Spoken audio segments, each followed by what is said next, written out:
Pupuntahan nga namin ngayon ang Green Falls Mountain Resort. Dito lang yan sa Kabangahan, Taguig, Surigao del Sur. Kasama ko pa din aking barkada guys. Marami kasing bumabalita at haka-haka na napakaganda daw yung Green Falls Mountain Resort. Kasi nga pala guys no, napakalapit lang talaga ito sa amin.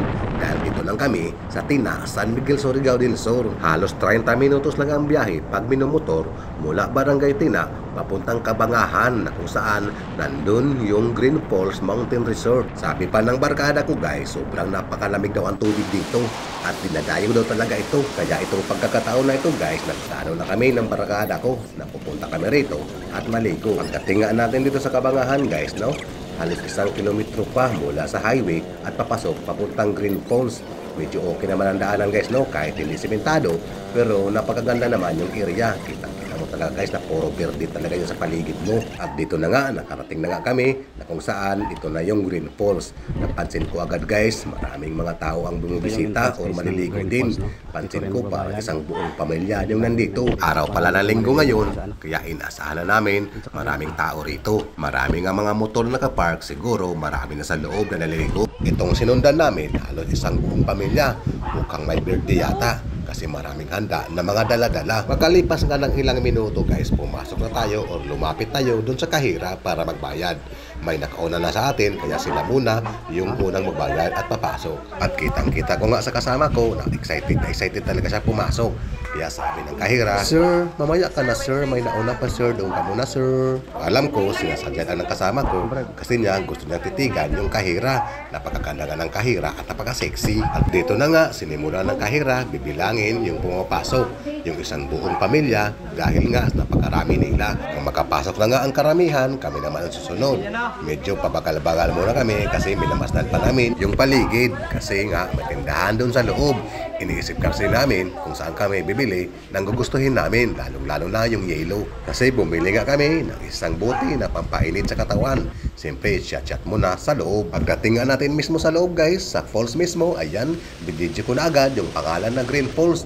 Yun nga, sobrang hangang ako dahil nga napakaganda yung panahon at napakaganda rin ng area. Ramdam na ramdam mo talaga guys ang lamig dahil nga sa napakalamig din na tubig. At dito naman tayo sa baba, binidyohan nga natin ang buong paligid. Halos inikot nga natin yung kamera para makitang-kita nyo kung gaano kaganda at gaano kalawak yung area guys.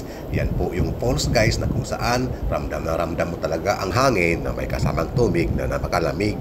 Habang iniikot nga natin ang kamera guys, napapansin ko na sobrang lawak pa ng area. Pagkabilaan nga, may mga cottage, may mga table, kaya walang problema guys. Kahit marami palang tao nga pumupunta rito, kasyang-kasya. Meron din palang slide na sa gitna lang. Kaya yung mga bata, napapansin ko, tuwang-tuwa habang nag-slide sila. Maramdaman mo talaga guys na napakalamig dahil ito ay napapaligiran ng mga punong kahoy. Ganitong lugar nga guys, napaka-perfect kayong summer. Dahil nga sa napakalamig na tubig at saka napakainit na panahon.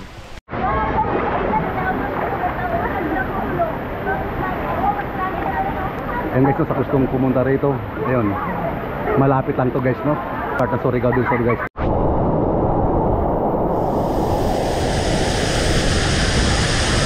Katuhunik, sabi tuturin daw paano.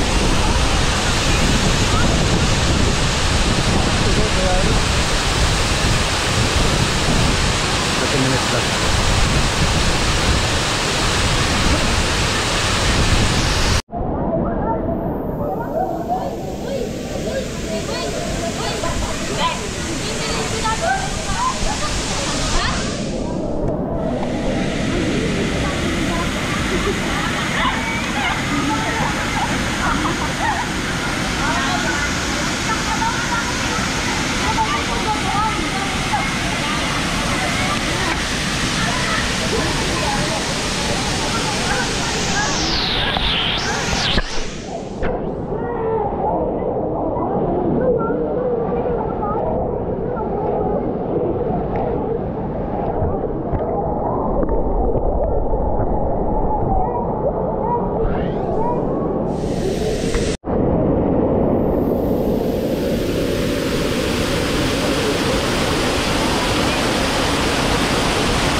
Anong ba?